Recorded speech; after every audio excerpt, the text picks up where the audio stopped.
Hi everyone, and welcome to Shugan Science. In this video, I'll continue going through some of those different examples of non-Mendelian modes of inheritance, this time focusing on multiple alleles. So, what is an allele? Remember that humans are a diploid species, meaning we have two copies of every chromosome, one from our mom and a paternal copy from our dad. Now, these chromosomes are homologous because they contain these same banding patterns. And if I zoom into one of these clustered regions of DNA, I might find a sequence that looks something like this. And maybe this sequence of DNA results in our cells creating a pigment that produces, let's say, brown eyes. However, mutations happen all the time. So maybe instead of the sequence of DNA looking like this, it looks something like this. And instead of encoding a pigment for brown eyes, it encodes no pigment, which gives you blue eyes. That's what an allele is. It's just a slightly different version of a gene that gives a slightly different version of a protein that alters the phenotype. And now, of course, for Mendelian inheritance, there's only those two versions of the gene. So there's only two alleles, which means that you only have three possible genotypes. So you could receive a dominant allele from each parent, you could receive a dominant and recessive, or two recessives. However, not all traits are determined by just two versions of an allele. Maybe there's a third version where you get a bunch of T's repeating, and that produces a third variation of that trait.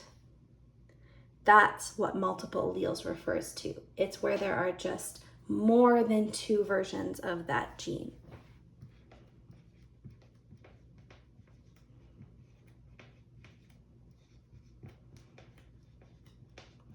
Now, that does not mean that you inherit three alleles when it comes to your genotype for that trait, because you still only have two chromosomes.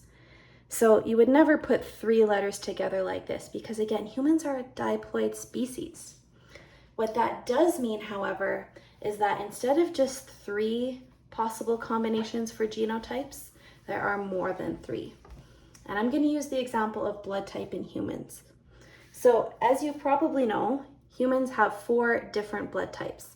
You can be blood type A, blood type B, blood type AB, or blood type O. And those letters actually refer to our phenotypes. So if you have type A blood, all that means is you have a version of these genes that results in an A antigen on your red blood cells.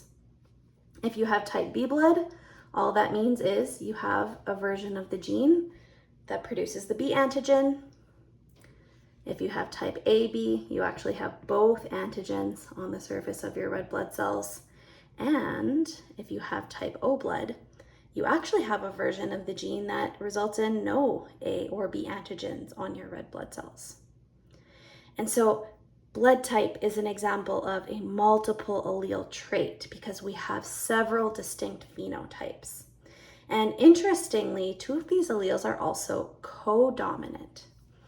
So the allele that results in type A blood, we always use this I to annotate blood type, looks like this, and it is co-dominant to the allele that produces type B blood.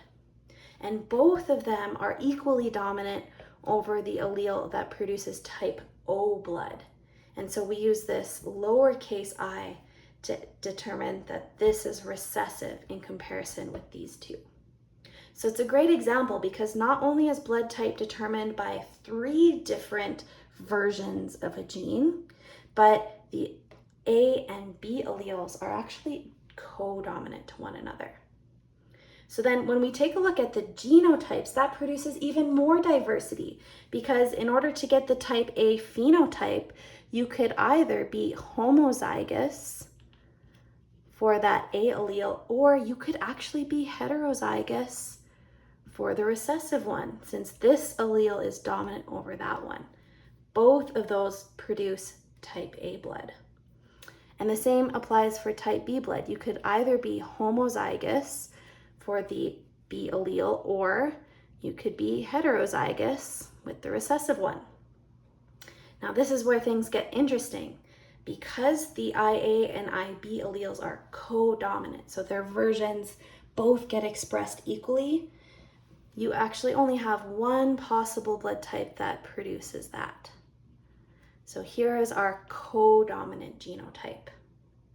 And then similarly, there's only one possible combination that produces type O. Because it's the most recessive one in this order of dominance, the only way to have type O blood is to get 2 recessive alleles, one from each parent. And now there are, of course, lots of examples of multiple allele traits.